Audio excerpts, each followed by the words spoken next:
발렌타인데이인데요. 제가 이제 그 발렌타인데이의 유래를 찾아보니까 뭐 여러 가지가 있더라고요. 자, 그 중에서 제가 제일 마음에 들었던 내용이 바로 이 얘기입니다. 그 일본의 한 제과업체가 초콜릿을 팔기 위해서 여자가 먼저 사랑을 고백해도 되는 날 이렇게 광고 캠페인을 벌였다는 거예요. 그래서 이제 한국하고 일본에서는 발렌타인데이에는 여자가 먼저 남자한테 초콜릿을 주고 그 다음 달 3월 14일 화이트데이에는 남자가 여자한테 사탕을 주는 날로 정했다라는 것입니다. 여러분 보통 그 정서상으로 아시안 정서로는 남자가 먼저 여자한테 프로포즈를 해야 한다고 생각하죠. 그리고 여자 쪽에서도 당연히 남자 쪽에서 먼저 프로포즈 하기를 이렇게 기다립니다. 그런데 유일하게 이 발렌타인데이 날에만 여자가 먼저 사랑을 표현할 수 있는 그러한 어떤 과감한 길을 열어줬다는 거예요. 여러분 요즘 사랑하고 계시는 분 계십니까? 사랑만큼 여러분 간절하고 또 뜨거운 게 없죠. 사랑하면 그 사람만 보이고 또 그 사람만 생각나고 또 그 사람하고 단둘이 단 한 시간만 있으면 좋겠다 이런 소원이 있습니다. 그러면서 뭐예요? 내 마음을 어떻게 표현할까? 그러니까 처음 이렇게 사랑을 하는 연인들에게 이 사랑 표현은 참 어렵고 그러면서도 가슴 뛰게 만드는 그러한 일일 것입니다. 자, 오늘 보게 되는 이 아가서의 내용이 바로 사랑 이야기죠. 이스라엘의 왕 솔로몬이 그 시골 여인 술람미를 사랑해서 그 사랑을 이렇게 표현하는 그러한 내용이에요. 특별히 오늘 본문은 이 아가서의 모든 사랑 이야기 중에서도 가장 엑기스 부분을 다루고 있습니다. 그래서 오늘 본문을 우리가 총 세 부분으로 나누어서 함께 은혜를 나누고자 하는데, 자, 첫 번째 부분은 뭐냐? 첫 만남이에요. 첫 만남을 표현하고 있습니다. 자, 오늘 본문 10절을 보시면 나의 사랑 내 어여쁜 자야 일어나서 함께 가자. 여러분 이 구절을 보시면요, 사랑하는 사람의 마음이 다 표현되고 있어요. 뭐냐면 나 너 사랑해, 너 너무 이뻐, 우리 사귈래? 딱 이 얘기예요. 나의 사랑 내 어여쁜 자야 일어나서 함께 가자, 이 얘기가 이거예요. 지금 솔로몬이 술람미 여인한테 이렇게 지금 프로포즈를 하고 있습니다. 여러분 생각해 보세요. 한 나라의 왕이 어느 시골 평범한 한 여인에게 지금 이렇게 프로포즈를 한다. 이거 얼마나 이 로맨틱한 사건 아닙니까? 그러면 우리가 아가서를 읽을 때마다 느끼는 건데, 과연 이 술람미라는 여인은 도대체 얼마나 대단한 여인이길래 이 한 나라의 왕의 마음을 이렇게 흔들어 놓았느냐? 얼마나 이쁘고 얼마나 뭐 성격 좋고 그러길래 그러느냐? 근데 이 앞에 아가서 여러분 2장 1절에서 2절을 보면요, 이 술람미 여인을 이렇게 표현하고 있어요. 나는 사론에 수선하여 골짜기에 백합화로다. 여자들 중에 내 사랑은 가시나무 가운데 백합화 같도다. 자, 도대체 술람미 여인은 어떤 여인이길래 한 나라의 왕의 마음을 그렇게 흔들어 놓았느냐? 보시면 의외예요. 지금 술람미 여인은 자신을 뭐라고 표현하냐면 사론에 수선하여 골짜기에 백합화라고 표현합니다. 이게 무슨 뜻이냐면 사론의 수선화, 이 얘기는 팔레스타인 땅의 들판에 흔히 볼 수 있는 그냥 들꽃이다 이 뜻이에요. 또 골짜기에 있는 백합화, 이 얘기는 뭐냐? 꽃병 속에다가 이쁘게 꽂아 놓은 그 백합이 아니라 그냥 인적이 없는, 사람이 없는 그런 골짜기에 그냥 널브러져 있는 그런 백합화를 지금 얘기하고 있는 거예요. 그러니까 누구도 거들떠 보지 않고 그냥 외롭고 불쌍한 그러한 꽃을 표현하고 있습니다. 그러니까 자신을 지금 이렇게 표현하고 있는 거예요. 또 거기다가 2절을 보시면 이번에는 솔로몬이 술람미 여인을 이렇게 표현하고 있습니다. 가시나무 가운데 백합화 같도다. 이게 무슨 뜻이에요? 즉 가시가 막 뾰족하게 있는데 그 가시 틈새로 지금 백합이 폈다는 거예요. 자, 여러분 상상해 보세요. 백합이 막 자라면서 백합꽃이 막 피는데 옆에 막 가시가 찔러요. 이 꽃이 피면서 얼마나 이 가시에 찔리면서 아팠겠냐고요. 그러니까 뭐예요? 가시 같은 사람들, 가시 같은 세상의 고난들, 이러한 엄청난 고난들을 다 경험했던, 그렇게 살았던 아주 평범하고도 어찌 보면 한많은 그러한 여인이 바로 솔로몬이 사랑했던 술람미 여인이라는 것입니다. 자, 여러분, 이 아가서에서 이 술람미 여인이 상징하는 것은 바로 누구냐면 저와 여러분들입니다. 하나님은 이런 술람미 같은 여인과 같은 우리를 이렇게 부르셨다라는 거예요. 그러니까 그 누구도 거들떠보지 않는 음지의 골짜기에서 그냥 하루하루를 그럭저럭 살아왔던 우리들, 그것도 가시에 찔려서 희망도 내일도 없어 보인 그런 우리를 하나님이 하나님의 집, 바로 이 교회로 우리를 불러주셨다라는 것입니다. 자, 그 이유가 뭐냐? 하나님이 우리를 짝사랑하셔서 프로포즈 하셨다는 거예요. 그러니까 여러분이 직접 그런 어떤 체험은 못했을지라도 우리는 하나님의 프로포즈를 받은 사람이라는 거예요. 그렇기 때문에 우리는 여러분 더 이상 평범하거나 더 이상 외롭거나 더 이상 희망이 없는 사람들이 아니라는 거예요. 온 천지 만물을 창조하신 만물의 통치자, 지금 방금 찬양한 그 가사예요. 모든 만물, 천지를 만드신 그 통치자 하나님이 우리를 택하시고 부르셔서 프로포즈 하셔서 우리를 지금도 사랑하고 있는, 그 사랑을 받고 있는 우리 신부들이기 때문에 여러분, 우리는 스스로에게 자부심과 긍지를 가져야 할 줄로 믿습니다. 이러한 긍지가 있으십니까? 그래서 여러분 절대 낙담하지 마세요. 내 몸이 아프고 또 일이 잘 안 된다고 여러분 좌절하지 마세요. 그래도 우리는 지금 하나님의 사랑을 받고 있잖아요. 여러분, 어떤 아내가 있습니다. 남편이 정말 잘 나가요. 정말 또 잘생겼어요. 사람들한테도 존경과 사랑을 받습니다. 그런데 아내는 본총만척해요. 근데 또 다른 한 아내가 있습니다. 이 아내는 중병에 걸렸어요. 아파요. 그리고 남편은 그냥 평범한 직장인이에요. 그런데 남편은 이 아내를 너무 사랑합니다. 매일 돌봐줍니다. 시간만 나면 공원에 나가서 함께 산책하고 노래도 불러줍니다. 여러분은 어떤 남편의 아내가 되고 싶으십니까? 몸이 아파도 돈이 없어도 두 번째 남편과 사는 아내가 더 행복하죠.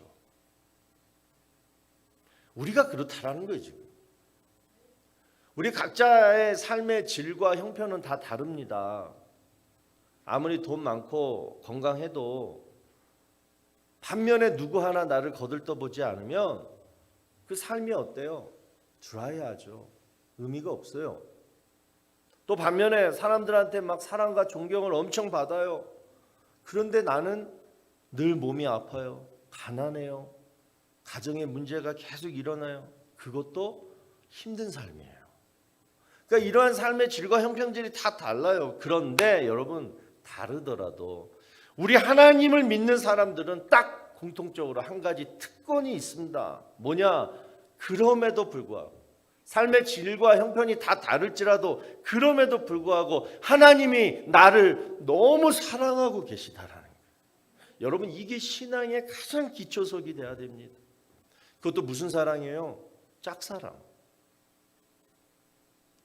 내가 하나님을 사랑해서, 내가 하나님을 뭘 섬겨서, 내가 하나님을 뭘 잘 믿어줘서 그래서 하나님이 나를 사랑해 주는 것이 아니라 그냥 하나님의 무조건적인 사랑으로 시작해서 변함없이 끝까지 우리를 사랑해 주시는 분이 바로 하나님이라는 사실을 우리가 이 시간 받아들인다면요, 우리는 이 세상에서 가장 행복한 사람들이 된다는 거예요.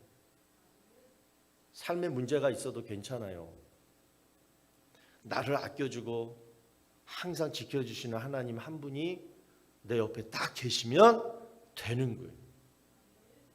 여러분, 오늘 이 하나님과의 첫사랑을 다시 회복하시기를 주의 이름으로 축원합니다. 그 첫 만남을 여러분 기억해 보세요.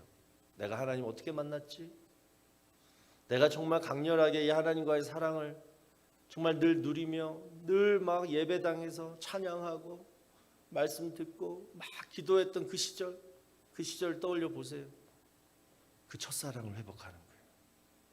오늘 이 시간 우리 성령님께서 이 첫사랑을 내 가슴 깊은 곳에서 막 뜨겁게 다시 기억나게 해주시기를 믿습니다. 두 번째로 14절을 보시면 이제 솔로몬과 술라미 여인이 첫 만남을 갖고 이제 사귀는 장면이 나오는데 보시면 바위 틈 낭떠러지 은밀한 곳에 있는 나의 비둘기야, 내가 내 얼굴을 보게 하라, 내 소리를 듣게 하라. 내 소리는 부드럽고 내 얼굴은 아름답구나. 자, 여기서 솔로몬은요 술라미 여인을 바위 틈 은밀한 곳에 있는 비둘기로 표현하고 있습니다. 자, 특별히 이 비둘기는 산비둘기를 가리키고 있는데요. 여러분, 바위 틈에 산비둘기가 둥지를 튼대요. 자, 지금 그 둥지에서 솔로몬과 술라미 여인이 사귐을 갖고 있는 거예요. 자, 그런데 여기서 놀라운 사실은 뭐냐? 성경에 보면 바위 틈을 예수 그리스도라고 비유합니다. 자, 시편 18편 2절에 보시면 여호와는 나의 반석이시요 나의 피할 바위시요. 그러니까 술라미 여인이 지금 바위 틈에 거하였다, 이 말은 우리 성도가 하나님과 어떤 사귐을 어디서 가져야 하는지를 말씀해 주고 있는 거예요. 여러분, 믿음의 근원, 내가 뭘 믿어야 돼? 하나님 믿는 게 뭐야? 예수님을 믿으면 되는 거예요. 그러면 다 해결이 되는 거예요. 내 믿음이 여러분 막 흩어져 있으면 안 돼요. 예수 그리스도 안에 내 믿음이 딱 둥지를 틀고 있으면 그 믿음은 절대 변하지 않아요. 거기서 하나님과 온전한 사귐을 가져야 된다는 거예요. 또 중요한 거, 내 믿음이 예수 그리스도라는 바위 틈에 딱 있으면 여러분 하나님의 안전한 보호를 받을 수 있는 줄로 믿으시기 바랍니다. 여러분 자녀들 특별히 절대 예수 그리스도라는 바위 곁을 떠나면 안 돼요. 우리 자녀들이 예수 안에만 있으면 하나님의 보호하심이 늘 우리 자녀들을 지켜주는 줄로 믿으시기를 바랍니다. 여러분 지금 여러분의 둥지는 어디에 있습니까? 자, 14절을 보니까 내 얼굴을 보게 하라 이렇게 말씀하고 있습니다. 그러니까 바위 틈에 있는데 얼굴을 그 바위 틈에 그냥 이러고 숨기지 말고 항상 얼굴을 하나님 앞에 내밀어 보여주라 이렇게 지금 얘기하고 있어요. 그런데 하나님이 이렇게 말씀하신 이유가 있습니다. 자, 민수기 6장 25절 26절을 보니까 여호와는 그 얼굴로 내게 비치사 은혜 베푸시기를 원하며 여호와는 그 얼굴을 내게로 향하여 드사 평강 주시기를 원하노라 할지니라. 우리가 바위 틈에서 얼굴을 내밀어 가지고 하나님을 바라보게 되면 하나님은요 하나님의 얼굴을 우리에게 비추셔서 우리에게 뭘 주신다? 은혜와 평강을 베풀어 주신다라는 거예요. 여러분 오늘도 하나님은 여러분의 얼굴을 보고 싶어 하십니다. 그리고 은혜와 평강을 주시기를 원해요. 왜? 사랑하기 때문에 보고 싶은 거예요, 여러분. 요즘 저희 어머님이요. 예전에는 그 보이스 카톡으로 항상 한국에서 전화를 하셨는데 요즘은 보이스로 안 하고 페이스 카톡을 하세요. 이 막내 아들 얼굴이 보고 싶은 거예요. 근데 밤에 이제 갔다 와가지고 막 얼굴 뭐도 안 씻고 머리도 막 헝클어져 있고 뭐 옷도 뭐 대충 입고 있는데 그냥 상관없어요. 그냥 제 얼굴 보고 싶어 한 거예요. 여러분이 아무리 저를 못생겼다고 조롱하고 막 핍박하고 무시하더라도 저희 어머님은 막내 아들 잘생겼다고 왜 이렇게 잘생겼어 너 그러신다는 거예요. 여러분 마찬가지예요. 우리의 모습이 아무리 죄짓고 또 우리의 인생이 망가져 보이고 또 헝클어져 보여도 하나님은 우리의 얼굴을 보고 싶어 한다는 거예요. 내 삶이 행복하지 않고 지금도 또 인상 쓰고 불평하는 모습 그대로도 괜찮아요. 하나님은 여러분의 얼굴을 보고 싶어 하세요. 그래서 14절에 하나님이 이렇게 말씀하십니다. 내 소리를 듣게 하라. 뭐예요? 기도하라는 거예요. 그러니까 네가 힘들면, 인생이 힘들고 고난스러우면 하나님 앞에 와서 얼굴 보여주면서 얘기하라는 거예요. 여러분, 하나님과의 사귐은 바로 기도입니다. 많은 성도님들이 가끔 이런 말씀을 하세요. 저는 기도할 줄을 몰라요. 이런 분은 지금까지 하나님과의 사귐을 한 번도 경험하지 못한 거예요. 인격적인 그 하나님과의 교제, 그 사귐이 얼마나 좋은데 그거를 경험을 못하면 신앙생활 정말 무미건조해요. 여러분, 기도를 하나님과의 사귐으로 생각하고 한번 해보세요. 제가 요즘 목사님들을 자주 만나는데요. 예전에는 목사님들 모임에 제가 자주 안 나갔어요. 왜냐? 저보다 다 나이가 많은 목사님들이 더 많았기 때문에 가면 재미가 없어요. 맨날 지루한 얘기만 이제 듣다 오니까 제가 잘 안 갔어요. 그런데 요즘은 저보다 나이가 적은 목사님들이 이제 덴버에 더 많아지셨어요. 그리고 가면 재밌어요. 그리고 사귀는 재미가 있어요. 요즘 젊은 목사님들은 막 뭐 이렇게 거룩한 척 안 해요. 그냥 만나면 막 장난치고 웃긴 얘기하고 그러면서 스트레스 풀다 오는 거거든요. 여러분, 기도는 정말 살아계신 하나님과 사귀는 시간이에요. 그러니까 거룩보다는 뭐냐? 기쁨이 먼저예요. 하나님이 주시고자 뭘 준다고 그랬어요? 은혜와 평강을 주신다고 그랬어요. 그러니까 막 거룩하게 하나님한테 다가가려고 하지 마시고 기쁨으로 다가가고 은혜와 평강을 우리는 누리는 거예요. 그래서 여러분, 기도하실 때에 기쁨과 은혜와 평강의 축복을 베푸시고자 우리의 얼굴을 항상 보고 싶어 하시는 우리 하나님과 늘 이 기도로 사귐을 이루어 가시기를 주의 이름으로 축원합니다. 자, 이제 마지막으로 15절을 보시면 솔로몬과 술람미 사이에 이제 위기가 찾아옵니다. 자, 보시면 우리를 위하여 여우 곧 포도원을 허는 작은 여우를 잡으라. 우리의 포도원에 꽃이 피었습니다. 자, 여기서 포도원은 여러분 가정과 교회를 상징하고 있습니다.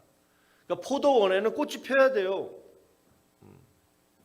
그러니까 꽃이 피고 그 다음에 뭐가 열려요? 포도 열매가 주렁주렁 이제 열려야 돼요. 그리고 그런 걸 지금 기대하고 있는 상황입니다. 자, 그런데 그 포도원에 뭐가 나타났어요? 작은 여우가 나타났어요.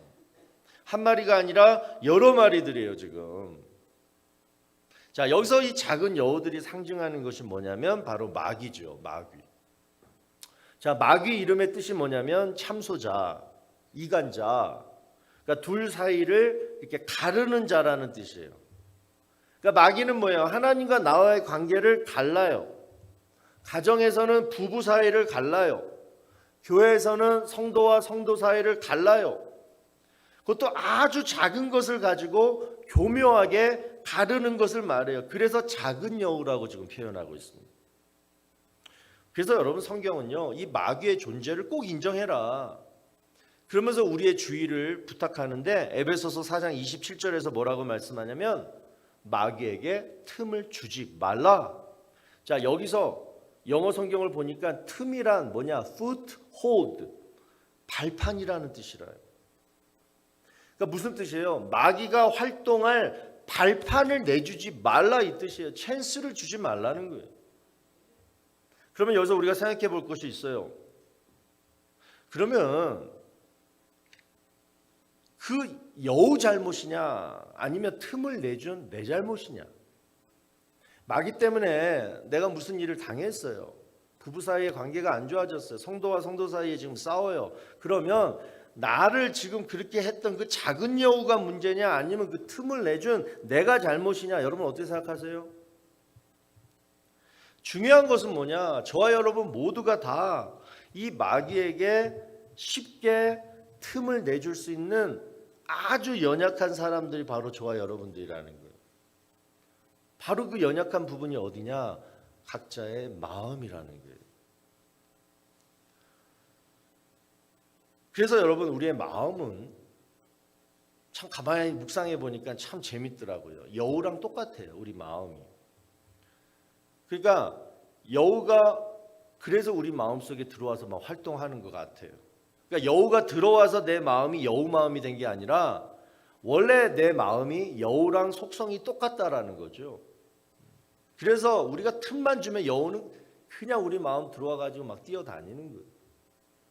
TV를 보면 여러분 여우의 모습 이렇게 가끔 보잖아요. 첫 번째 뭐냐면 가다 말고 뒤를 돌아봐요.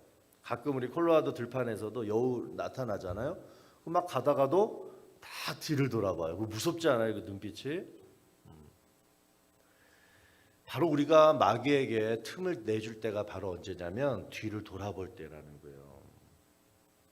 우리의 옛 습관을 내가 돌아볼 때, 또는 내가 예전에 끊었던 것을 다시 떠올려 볼 때, 또는 잊고 살았던 것을 괜히 끄집어 가지고 일부러 막 생각하려고 할 때, 그때 마귀가 틈타는 거예요. 그리고 내 마음을 마귀가 점령해요. 특별히 여러분 교회에서 그냥 이렇게 스쳐 지나가는 말들, 그냥 이렇게 스쳐 지나가다가 보이는 얼굴 표정, 그런 거 여러분 마음에 담지 마세요. 그냥 잊어버리세요. 집에 가가지고 괜히 끄집어가지고 지난 주일날 그 사람이 했던 말, 그 표정 뭐지? 괜히 끄집어서 꼴똘히 생각해 보면서 막 그냥 막 종이에다가 적어. 왜 그랬을까? 자꾸 막 뒤를 돌아보면서 굴돌이 생각하면요 뭐예요? 점점점 오해만 생기고 분노가 막 치밀어 오르고 막 자존심이 막 상해지는 거예요. 부부끼리도 마찬가지. 5년 전에 했던 말, 그럼 왜 오늘 괜히 왜 다시 생각하냐? 여러분 그냥 앞만 보고 가세요. 뒤돌아보지 마시고. 내가 왜 교회를 다니는가? 우리가 앞만 보고 생각해야 될 문제예요. 내가 왜 교회를 다니지? 내가 왜 우리 가정을 지켜야 되지? 앞에 그 목표가 있어요. 그 목표만 향해서 정진하는 거예요. 뒤돌아보면서 예전의 실수, 실패 다시 볼 필요 없는 거예요.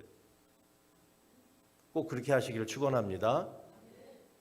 또 두 번째로 여우는요 가끔 이렇게 돌아보고, 두 번째는 늘 혼자 다녀요. 어슬렁 혼자 거니러 다녀요. 우리도 혼자 있고 싶을 때가 있죠. 가끔은 괜찮아요. 혼자 이렇게 있으면. 그런데 늘 혼자 있고 싶으면 그것은 문제예요. 그때 마귀가 틈타요. 처음에 여러분 마귀가 유혹한 사람이 누굽니까? 에덴 동산에 혼자 있던 하와였어요. 혼자 있는 여자 조심해야 돼요. 곁에 남편이 없었어요. 그리고 하와가 유혹당해가지고 뭐예요? 남편까지 죄를 짓게 만듭니다. 그리고 그 부부가 그 다음 했던 것이 뭐냐면 뭐예요? 나뭇잎으로 치마를 만들어서 입어요. 여러분 기억하세요. 우리가요 서로 벌거벗고 돌아다녀도 하나도 부끄럽지 않아야 할 장소가 이 땅에 딱 두 군데가 있는데, 하나는 가정, 또 하나는 교회예요. 그렇다고 이 말을 그대로 듣고 다음 주에 뻘거벗고 오시면 이제 큰일 나는 거예요. 그런 얘기가 아니잖아요. 그런 얘기 아니잖아요. 여러분 그런데 이 가정하고 이 교회에 마귀가 틈타잖아요. 그러면 가정에서나 교회에서나 치마 뭐 어떤 거라도 좋아요. 뭘 만들어 가지고 자꾸 자신을 가리려고 해요. 서로 다 오픈해서 편하게 막 이렇게 살아야 되는 곳이 가정과 교회인데 자꾸 자신을 숨기려고 해요. 그러면서 늘 사이드로 가가지고 혼자 있으려고 해요. 남편이 집에 와가지고 늘 침대에 누워가지고 방에 막 구석에 앉아가지고 자꾸 그러고 있으면 그 뻔한 거예요. 바람난 거예요. 교회에서 자꾸만 그냥 저쪽에 구석에 앉아가지고 혼자 인상 쓰고 이러고 막 혼자 있으면요, 그거 뭐예요? 시험 든 거예요. 그러니까 바람나거나 시험에 드는 것은 여러분 뭐예요? 이유는 모르겠지만 남 탓할 게 하나도 없는 일입니다. 누구 잘못 따지기 전에 그냥 그 사람 자신이 자기 자신 컨트롤 못해서 생긴 일이에요. 그런데 문제는 그 문제 때문에 그 본인이 혼자 늘 있으면요, 그 가정과 교회가 엉망이 돼버린다는, 그 한 사람 때문에. 늘 화목해야 되고 늘 웃음이 넘쳐야 되고 늘 밝아야 될 우리 가정이, 우리 교회가 그 한 사람 때문에 망가지면 안 되잖아요. 그래서 여러분, 제 목회 철학이 여러분 기억나십니까? 거룩한 가정, 행복한 교회예요. 저는 이 목표를 가지고 목회하는 사람인데, 그러려면 먼저 저희 가정도 제가 돌봐야 돼요. 거룩한 가정이 돼야지 행복한 목회를 할 수 있거든요. 여러분도 마찬가지예요. 거룩한 가정이 먼저 돼야 돼요. 그러려면 뭐냐? 남편과 아내가 항상 경건하게 하나님 앞에서 살고, 더 중요한 거, 부부끼리 서로 비밀 없이 살아야 되는 거예요. 비밀을 만들면 안 돼요. 그리고 이제 행복한 교회가 되려면 뭐예요? 절대 혼자 하려고 하면 안 돼요. 절대 혼자 막 주장하려고 해서도 안 돼요. 교회는 늘 함께 어우러져 가지고 막 서로 돕고 친근하게 가족처럼 교제해야 할 줄로 믿습니다. 오늘 찬양 너무 좋았죠. 물론 우리 한 분이 와서 찬양 이렇게 하는 것도 너무 은혜스럽지만, 교회는 이렇게 여러 명이 함께 잘하든 못하든 함께 어우러져서 찬양하는 게 더 막 은혜가 넘치는 곳이 바로 교회예요. 절대 여러분 혼자 있으려고 하지 마세요. 오늘 우리 거룩한 가정, 행복한 교회가 되기 위해서 먼저 지금 내 마음에 들어온 작은 여우들을 여러분 때려잡기를 바랍니다. 절대 악한 영이 틈탈 수 없도록 여러분 마음에 무장을 하셔야 돼요. 그런데 그 방법은 딱 하나예요. 뭐냐면 사랑밖에 없어요. 내 마음에 사랑하는 마음이 들면 작은 여우들이 다 도망가요. 사랑을 받아보세요. 마귀들이 다 도망가요. 여러분이 사랑해보세요. 마귀들이 다 도망가요. 마귀가 제일 싫어하는 게 사랑이에요. 그래서 나의 사랑, 내 어여쁜 자야, 일어나서 함께 가자. 바로 이 구절 말씀. 여러분 처음 사랑 회복하시고 주 안에서 함께 사귐을 가지시고, 그리고 위기가 찾아오면 내 가정은, 내 교회는 포도 열매가 주렁주렁 맺어야 하는 축복받은 포도원이 돼요. 절대 나 때문에 내 가정이, 우리 교회가 그냥 포도 열매가 하나도 없는 그냥 말라버린 그러한 포도원이 되면 안 돼. 이 마음으로 절대 여러분 각자가 마음을 다른 데 두지 마시고 여러분의 가정, 여러분의 교회를 잘 지키시는 그러한 우리 모두가 되기를 주의 이름으로 축원합니다.